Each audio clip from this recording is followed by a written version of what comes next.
네, 새 지도부를 선출하기 위한 국민의힘 전당대회 오후 2시부터 진행이 되고 있는데요.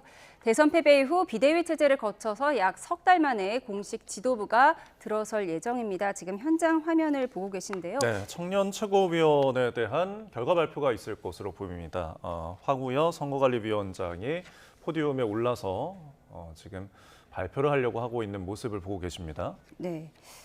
예정보다는 좀 늦어진 것 같습니다. 원래 한 5시 5분쯤에 최고위원이 발표될 예정이었는데 지금 상당 부분 늦어졌는데 뭐 특별한 이유가 있을까요? 글쎄요, 아직 저도 지금 확인 중인데요. 정당대회를 치르다 보면 어떤 개표 과정에서 여러 의견들이 나올 수가 있고 그러다 보면 개표가 정확해야 되잖아요. 예. 그러다 보면 서로 재차 확인하고 또 후보들이 많습니다. 지금 당대표 후보가 4명이고 최고위원 후보가 8명, 그리고 청년 최고까지 하면 10명이 되기 때문에요. 그 후보들이 자신들의 의견을 개진해서 재검표를 하는 경우도 왕왕이 있고요. 예. 그러다 보면 제 시간에 발표하지 못하는 경우가 덜어 있습니다. 그래서 지금 그런 논의 과정으로 보이고요. 우선 청년 최고위원부터 발표를 할 것으로 보이는데요. 네. 청년 최고에 이어서 이후 최고위원까지는 곧 발표가 있지 않을까 지금 그렇게 보입니다. 알겠습니다.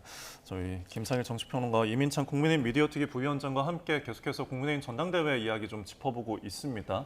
최고위원 이야기가 나와서 역시 이 최고위원 후보 8명, 청년 최고위원 후보 2명 역시 좀 탄핵에 대해서 조금 구도가 있는 것 같더라고요. 그렇죠. 사실은 청년 최고위원하고 최고위원은요. 예. 그 당대표의 선거를 따라다니면서 캠페인을 할 정도로 거기에 따라가게 돼 있는 게 일반적인 겁니다. 예. 그런데 당대표 후보들의 선거가 뭐 파인딩 포레스트도 아니고 파인딩 비트레이어, 뭐 배신자 찾기로 지금 됐잖아요. 네. 그래서 너가 배신자냐, 아니면 뭐 우리가 배신자냐, 이 배신자 찾기로 최고위원 선거도 따라갈 수밖에 없는 상황이었다라고 네. 생각이 들고요. 그거는 뭐 새로운 현상은 아니다. 그래서 이번에도 역시 배신자가 누구냐를 결정하는 최고위원, 청년 최고위원 선거가 됐다 이렇게 예. 생각합니다. 예, 배신자 찾기로 전락해버렸다라고 말씀을 하셨는데 조금 더 좋은 표현으로 순화하자면 단합파와 혁신파의 대결이었다 이렇게 정리를 할 수도 있을 것 같습니다. 청년 최고위원이 먼저 발표가 되는데 청년 최고위원은 진영별 단일화가 됐어요. 손수조, 우재준 후보 간의 양자 대결인 거죠? 맞습니다. 손수조 후보가 박홍준 후보와 단일화를 했고요. 네. 그리고 우재준 후보가 최우성 후보와 단일화를 했습니다.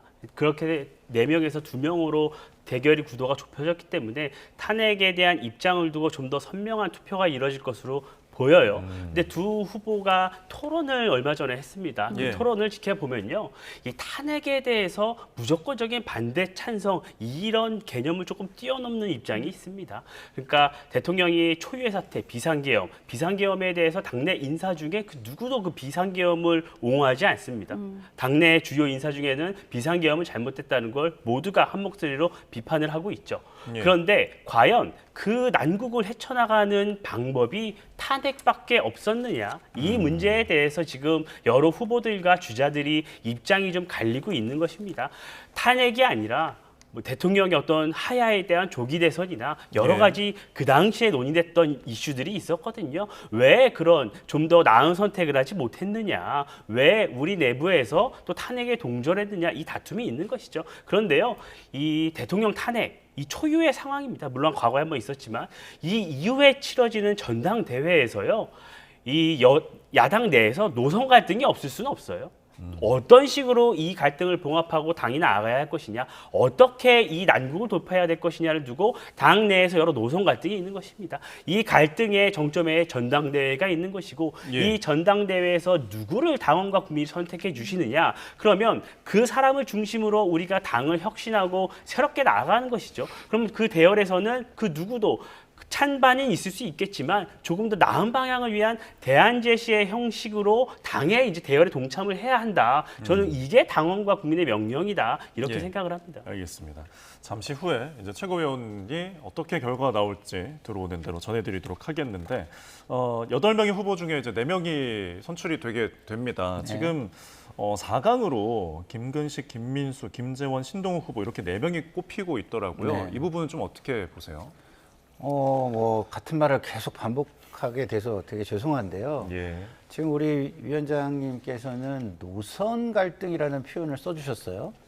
근데 노선 갈등이라는 건요, 기본이 전제된 후에 하는 얘기입니다. 잠시만요. 지금 예. 청년 최고위원으로 우재준 후보가 당선이 됐다는 속보가 들어왔습니다. 네. 네, 지금 현재 발표하고 있는데요. 청년 최고위원 손수조, 우재준 후보의 양자 대결이었는데 이 가운데 혁신파인 우재준 후보가 당선됐다, 선출됐다는 속보를 전해드립니다. 예. 뭐 노선 갈등 언급해 주셨지만은 지금 결과를 보고서는 또 어떤 평을 하실 수 있을까요? 조금 기대가 좀 올라오는 결과입니다. 예. 예, 좀 전에 우리 위원장님께서 이준석을 당선시키고 대통령과 현직 대통령과의 갈등 속에서도 한동훈 대표를 탄생시킨 그 건강함, 그 당원들의 건강함에 대해서 말씀해 주셨는데 네. 그런 부분이 다시 또 표현될 수도 있지 않을까라는 생각이 좀 드는 부분이에요. 왜냐하면 예. 아까도 말씀드렸지만 최고위원이나 청년 최고위원의 캠페인도 당대표 후보에 따라서 캠페인이 이루어지기 마련입니다. 예. 그렇기 때문에 그런 상황 속에서 우재준 후보가 청년 최고위원으로 그것도 양자 대결이었는데 사실상 예. 거기서 당선됐다는 것은 건강한 보수, 합리적인 보수가 투표를 적극적으로 임했던 거 아닌가라는 기대를 예. 좀 하게끔 만드는 부분이고요. 네. 우리가 아까 이제 그 노선 투쟁이라는 말씀에 좀 돌아가서 말씀을 드리면 예. 노선 투쟁은요 기본적으로 헌정 질서와 법치 위에 민주주의의 기반 위에서 하는 겁니다. 지금 헌재 결정이 나왔는데 자꾸 뭐 그거에서 뭐 노선이 다른 노선이 있었다라고 말씀하신다면 저 같은 사람은 정말 이해하기가 좀 어렵습니다. 그럼 현재 결정에 대해서는 도대체 어떤 입장을 가지고 계신다는 건지 묻지 예. 않을 수가 없습니다. 예. 예, 지금 이제 이 개표 결과가 조금 전에 나왔었는데 우재준 후보가 이제 선출이 됐는데 20만 4,627표고요. 손수조 후보가 20만 740표입니다. 이 20만대에서 몇천 표 차이로 지금 갈렸습니다. 이 결과는 좀 어떻게 보세요? 3,900여 표 차이가 예. 난 걸로 보입니다. 굉장히 치열하게 접전을 벌였다 이렇게 보는 게 맞을 것 같은데요. 결국 당원 80%, 일반 국민 여론조사 20%가 반영된 결과죠. 네. 우재준 이번에 신임 청년 최고위원으로 당선된 우재준 의원 같은 경우에는 대구의 지역구를 둔 현역 의원입니다. 예. 그 의정 활동 가운데서는 한동훈 전 대표와 같은 목소리를 많이 냈었고 예. 탄핵 과정에서도 탄핵 찬성을 했던 또 계엄을 해제하는데도 했던 그 목소리를 냈었죠. 반면에 이제 손수조 후보 같은 경우에는 현역 의원은 아닙니다. 정치 활동을 시작한 지는 굉장히 오래됐지만 예. 네. 현역 의원은 아니죠. 근데 손수조 후보 같은 경우에는 이제 김문수 후보 그리고 장동혁 후보와 조금 결이 같은 목소리를 내왔는데 그래도 비현역으로서 굉장한 득표를 했다는 평가를 하고 싶고요. 결국 당원들께서 과거 한동훈 대표를 선출했던 많은 그런 당원들의 뒷심이 결국 발휘된 게 아닌가 좀 이런 평가를 해봅니다. 예, 청년 최고위원으로 선출된 우재준 의원. 전한길 씨를 향해서 옛 스승이었는데 옛 스승님 이제는 그만 좀 퇴장해 주십시오 이런 편지를 낭독하기도 했잖아요. 굉장히 혁신의 목소리를 강하게 냈던 것 같아요. 그 전환기 씨에 대해서는 당 내에서도요. 그렇게 의견이 많이 갈립니다. 탄핵의 그 계엄령이라는 그 부분에 대해서 계엄은 계엄령이라고 당내 주요 인사가 그 발언에 동조하는 경우는 거의 없었어요. 그런데 이 전당대회 과정에서 전환기 씨의 목소리가 지나치게 과대대표되는 과정에서 국민의힘의 온건한 목소리가 많이 묻히는 안타까운 상황이었죠. 우재준 의원 같은 경우에는 그 부분을 고리로 전환기 씨를 비판을 하면서 자신의 혁신 목소리를 많이 당원들에게 알린 부분이 있습니다. 뿐만 아니라 아까 말씀드렸듯이 현역 의원입니다. 현역 의원 같은 경우에는 여러 이제 그런 경선 과정에서 많은 장점이 또 있어요. 그런 부분이 예. 있고 다만 우재준 의원 같은 경우에는 이제 여러 가지 지역구인 대구 정서와 본인이 갖고 있는 여러 혁신 이 과정에서 다소 말이 조금 왔다 갔다 하고 바뀌는 게 아닌가 이런 우려도 좀 있었는데 결국에는 당원들의 선택을 받았습니다. 네. 예, 알겠습니다.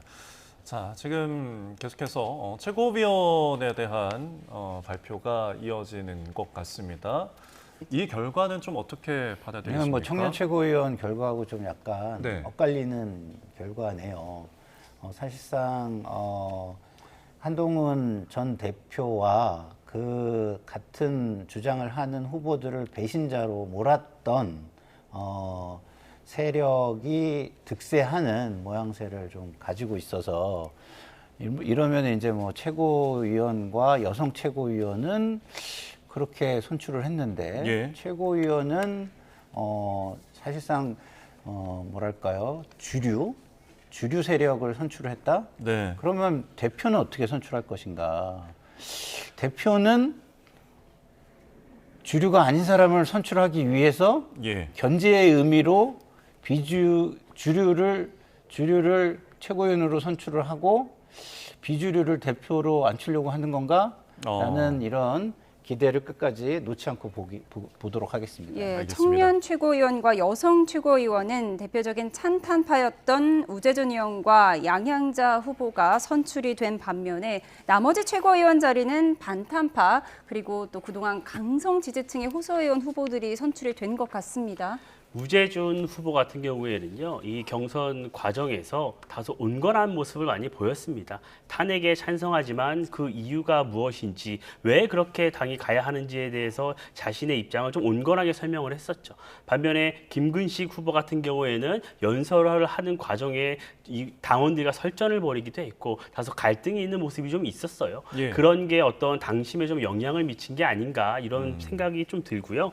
저는 당내 시스템이 좀 균형을 맞췄다고 평가를 하고 싶습니다. 예. 양양자 후보 같은 경우에는 탄핵에 대해서는 찬성하는 입장을 주고 밝혀왔었죠. 그래서 득표 우리 최고위원이 4명이 선출이 되는데요. 여성이 4명 안에 포함되지 않으면 여성 후보 중에 많은 득표를 한 사람이 최고위원으로 선출이 됩니다. 그 몫으로 양양자 전 의원이 최고위원이 선출이 됐기 때문에 최고위 지도부, 당 지도부 내에서도 여러 다양한 목소리가 반영될 수 있는 최소한의 좀 조건이 마련된 게 아닌가 이런 평가를 해봅니다. 예, 지금 현장에서는 수락 연설이 이어지고 있는데 시스템의 균형이 좀 맞춰졌다라는 평을 해주셨습니다. 기본적으로 지금 3대 2잖아요. 예. 찬탄 반탄이 3대 2니까 뭐 어느 정도 균형이 맞춰진 거는 맞는데 당 대표가 만약에 반탄이 된다면 그 균형은 깨지겠죠. 왜냐면은 대표가 그렇고 지명직을 또 임명하게 되니까 예. 그러면 이제 확 쏠리는 경우가 되는데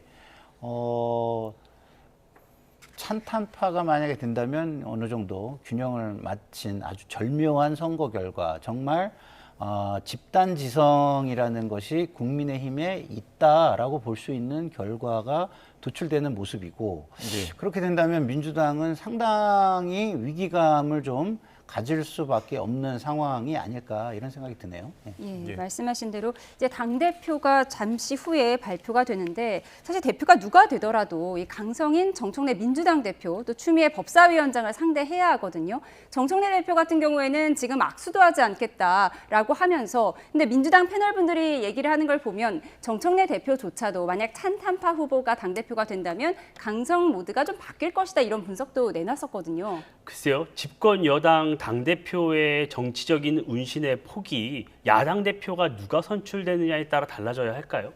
아직 재판이 진행 중입니다. 왜 섣불리 본인이 예단을 하고 그걸 통해서 정치 행위를 하는 것은 전 이해할 수가 없어요. 야당 실제 하는 존재입니다. 분명히 국민의힘은 107석 의석을 갖고 있는 국민의 대표입니다. 예. 지난 총선에서요, 국민의힘과 민주당의 득표수의 차이는 5%포인트밖에 나지 않았습니다. 분명히 의석수는 굉장히 많이 차이는 나지만 국민 여러분께서는 많은 표를 국민의힘에도 몰아주셨던 거예요. 그 국민의 목소리는 외면하고 단순히 눈앞에 있는 정치적 이익을 위해서 국민을 갈라치기 하고 당내 강성 지지층만 보는 정치적 행태는 국민들이 굉장히 피로감을 불러일으킬 것이다 이렇게 확신을 하고요. 예. 저는 지금 1년에 지금 이재명 대통령과 민주당의 지지율 하락 과정에 정청래 대표의 역할이 굉장히 컸다고 저는 생각을 합니다. 그렇기 때문에 이 과정에서 이제 국민의힘의 새 대표가 선출이 되면 찬탄 반탄 민주당 이 여부를 떠나서 정청래 대표도 일순간은 마주할 수밖에 없는 당 안팎의 어떤 그 목소리를 직면할 수밖에 없을 것이라고 보여져요. 그리고 네. 민주당이 이제는요 집권 여당입니다. 190석 가까이를 법률권이 갖고 있죠. 이런 식으로 모든 법안을 강행 처리하고 본인들이 무조건 옳다는 식으로 입법 폭주를 지속할 이유가 전혀 없습니다. 조금 더 한 템포 쉬어가면서 경제계, 야당의 목소리를 듣는 입법 활동을 이어가야지만 국민 여러분께서도 조금 더 안심하고 정치권을 바라보시지 않겠습니까? 예. 저는 정청래 대표가 조금 국민을 바라보는 정치로 나아가는 계기가 이 국민의힘의 전당대회가 됐으면 하는 바람입니다. 예. 지금 이제 당 대표가 어떤 후보가 되느냐에 따라서 그러면 정청래 당 대표도 네. 조금 태도가 바뀔까요? 많이 바뀌겠죠. 네, 왜냐하면 본인이 물론 이제 제가 그 정청래 대표의 지금 그 행동은 예. 비판적으로 봐요. 그리고 쓴소리를 제가 하는 입장이지만 그럴 만한 이유가 없는 것은 아닙니다. 그렇기 때문에 당 대표라는 지위에서 해서는 안 된다는 얘기지 그 주장이 틀렸다는 얘기를 제가 하고 있는 건 아니에요. 왜냐하면 이런 겁니다. 이번 전당대회 전에는요. 일부 권력자들의 일탈로 저는 이야기할 수 있었어요. 그 불법 계엄이라는 것을. 네. 근데 전당대회를 통해서 사실상 그것이 틀리지 않다라고 주장하는 대표를 선출한다면 그 당은 그것이 주장주의가 되는 겁니다. 사실상의 위헌을 주장주의로 가지고 있는 정당을 우리가 어떻게 대해야 될까요? 사실상 그것은 위헌정당으로 대할 수밖에 없는데 그럼에도 불구하고 국가 시스템이 최종 결론을 내주기 전까지는 현실적인 존재로 대우를 해주는 게 저는 맞다고 생각을 합니다. 예. 그렇지만 그런 존재에게 아주 흔쾌히 무언가를 부드럽게 모든 것을 다 의논하면서 하기는 어려울 테니까 그럼에도 불구하고 뭐 바뀌겠지만 그 차이는 엄청 여전히 클 수밖에 없다라고 저는 생각을 합니다. 예. 뭐 사실하게는 조금 정정을 해야 될 것 같습니다.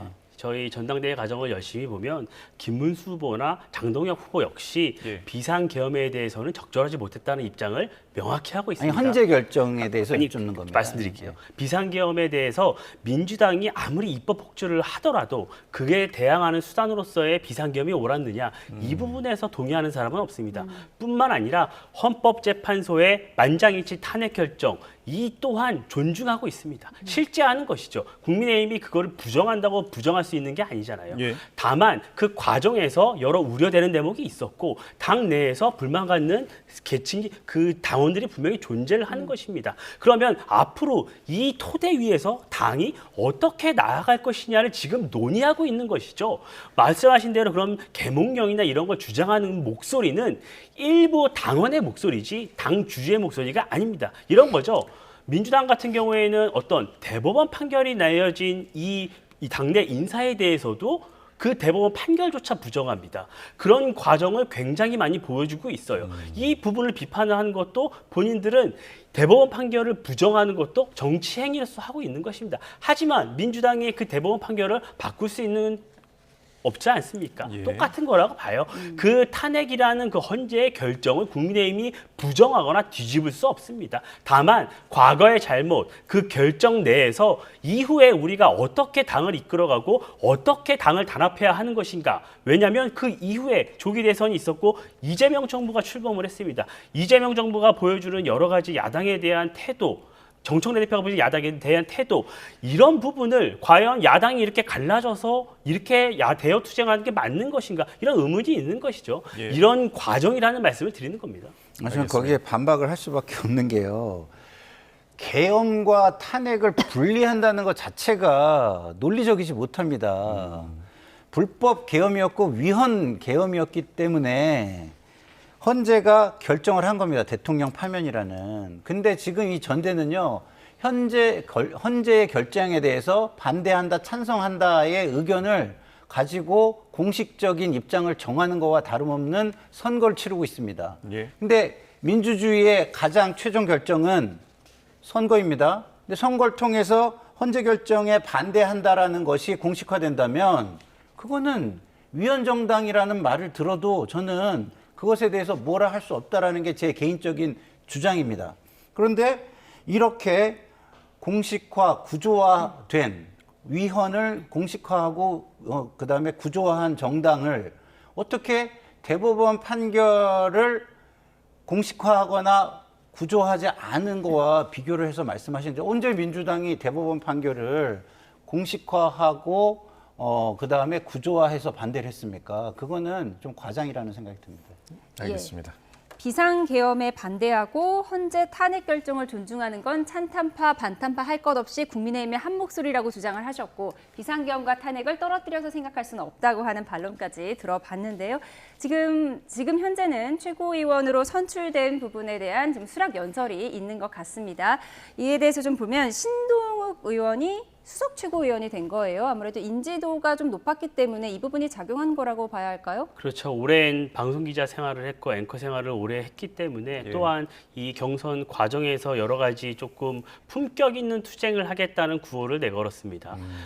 뭐 민주당이나 정청래 대표가 야당과 내란 세력과는 대화를 하지 않겠다 이런 식으로 낙인 찍기를 하는 과정에서도 우리 야당은 조금 더 앞으로는 미래지향적으로 품격을 갖추고 투쟁을 하겠다 이런 얘기가 당원들에게 조금 소구된 게 아닌가 이런 평가를 해보고요. 예. 신동욱 의원 같은 경우에는 뭐 탄핵 문제에서도 그렇고 여러 현안에 대해서 굉장히 고심하는 모습을 많이 보였습니다. 예. 민주당에서는 계엄과 탄핵을 떼놓고 볼 수 있느냐 이런 얘기를 하시지만 분명히 떼놓고 볼 수 있죠. 계엄도 잘못된 것이라고 인정을 하지만 그 계엄에 대한 어떤 해결 방법으로 과연 탄핵밖에 없는 것인가 이런 의구심을 국민의힘 내에서는 많이 제기를 하고 있는 것이에요. 이 또한 여러 방식에 대해서는 논의는 정치적 상상력으로 충분히 발휘할 수 있는 것입니다.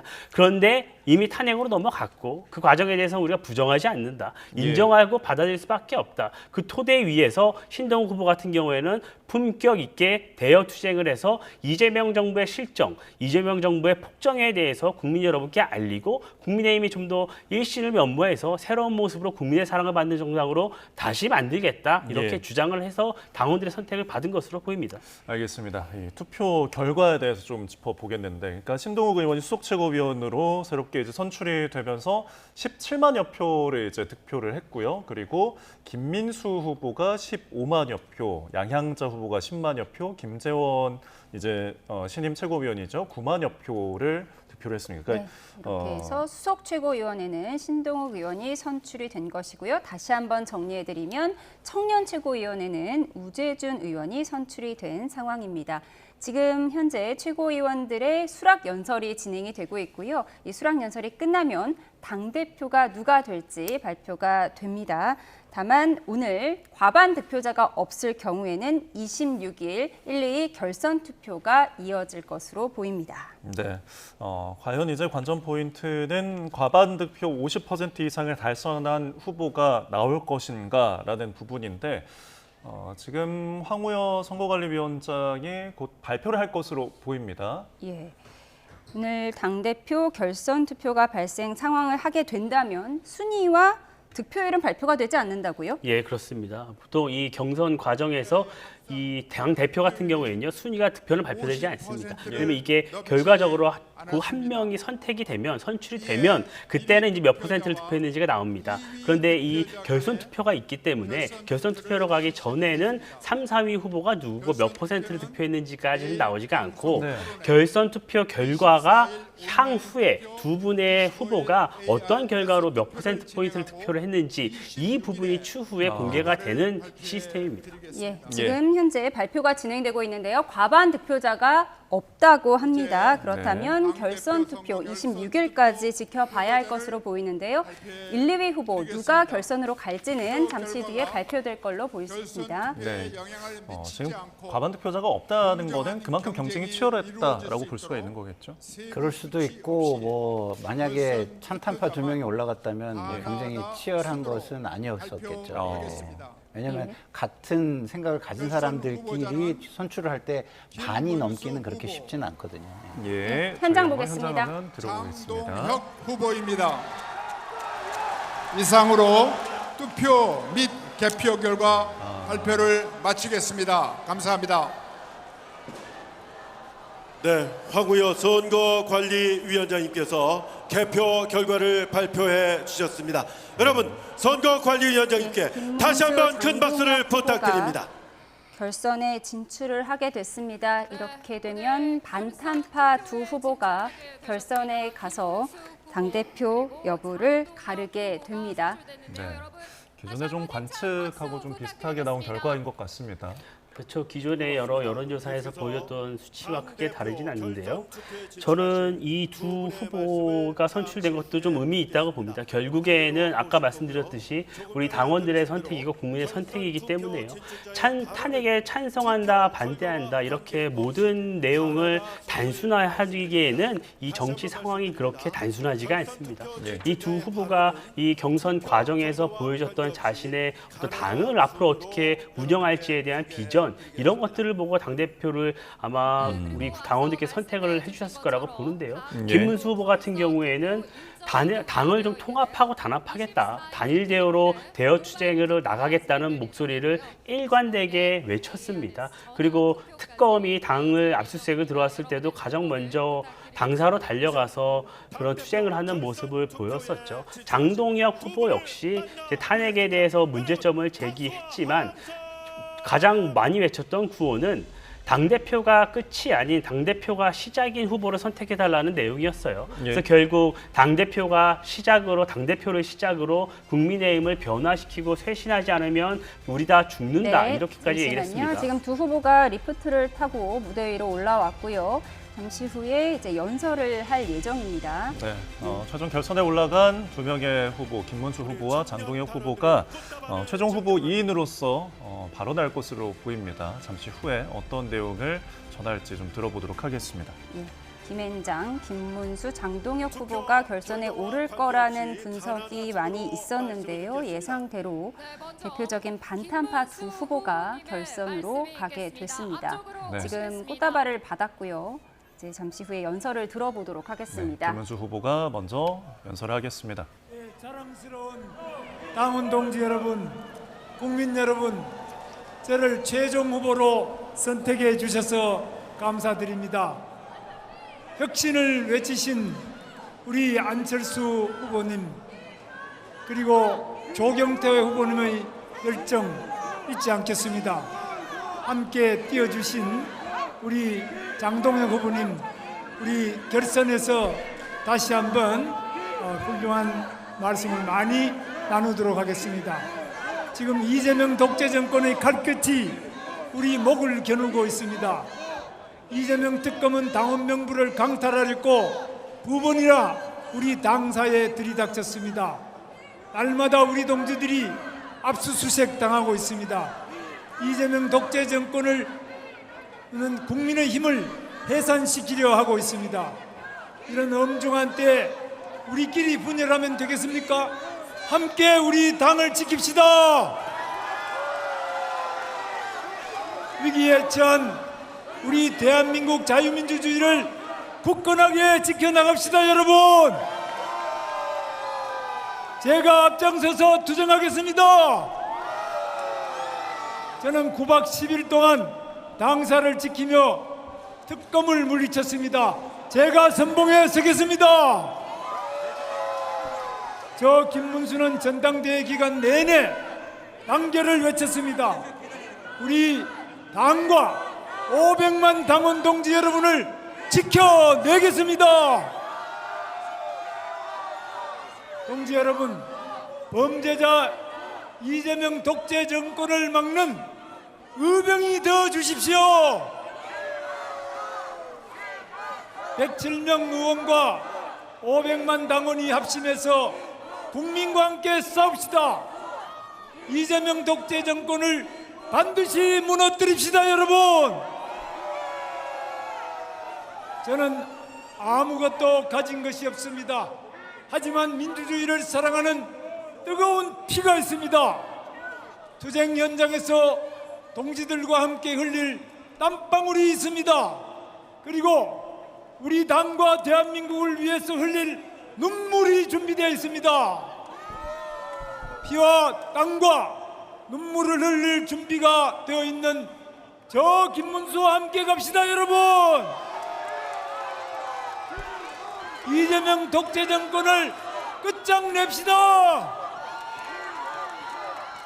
우리 당을 강력 정직하게 투쟁하는 정당으로 만듭시다. 500만 당원을 지켜냅시다.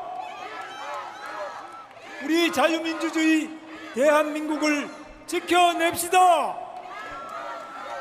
저 김문수와 함께해 주십시오, 여러분. 싸워 이길 당대표, 당원들을 지킬 당대표, 이재명 독재를 물리칠 당대표는 저 김문수입니다, 여러분. 여러분 감사합니다. 사랑합니다.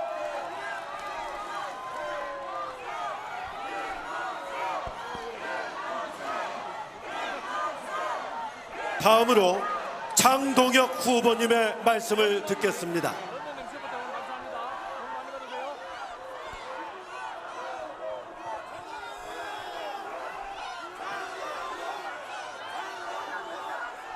우선 오늘 청년 최고위원과 최고위원으로 당선되신 모든 분들께 축하의 말씀을 드립니다.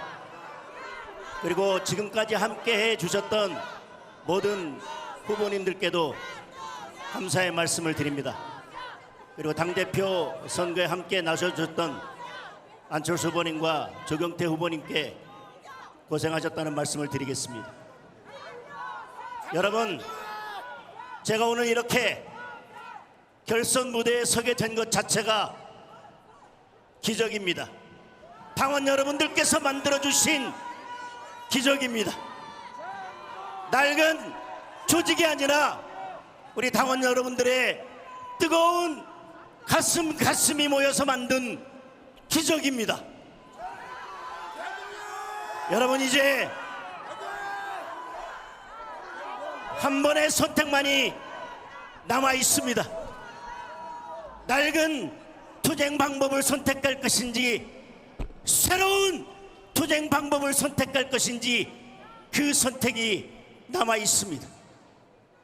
과거를 선택할 것인지 미래를 선택할 것인지 그 선택이 남아 있습니다. 안정을 선택할 것인지 혁신을 선택할 것인지 그 선택이 남아 있습니다. 그리고 국민의힘을 분열을 안고 갈 것인지 내부 총질자를 정리하고 단일 대우로 갈 것인지 그 선택이 남아 있습니다. 여러분, 미래를 선택해 주십시오. 혁신을 선택해 주십시오. 분열 없는 국민의 힘을 선택해 주십시오. 지금은 장동혁이 답입니다. 장동혁을 선택하는 것이 국민의힘의 혁신과 미래를 선택하는 것입니다. 감사합니다. 네, 두 분 후보님 말씀 감사합니다. 결선 투표에 진출하신 26일 결선행을 확정지은 김문수, 장동혁 후보의 연설까지 들어봤습니다. 내일 바로 토론회가 있다고 하니까요. 지켜보도록 하겠습니다. 네, 지금까지 김상일 정치평론가, 이민찬 국민의힘 미디어특위 부위원장과 함께했습니다. 장시간 수고 많으셨습니다. 고맙습니다. 고맙습니다.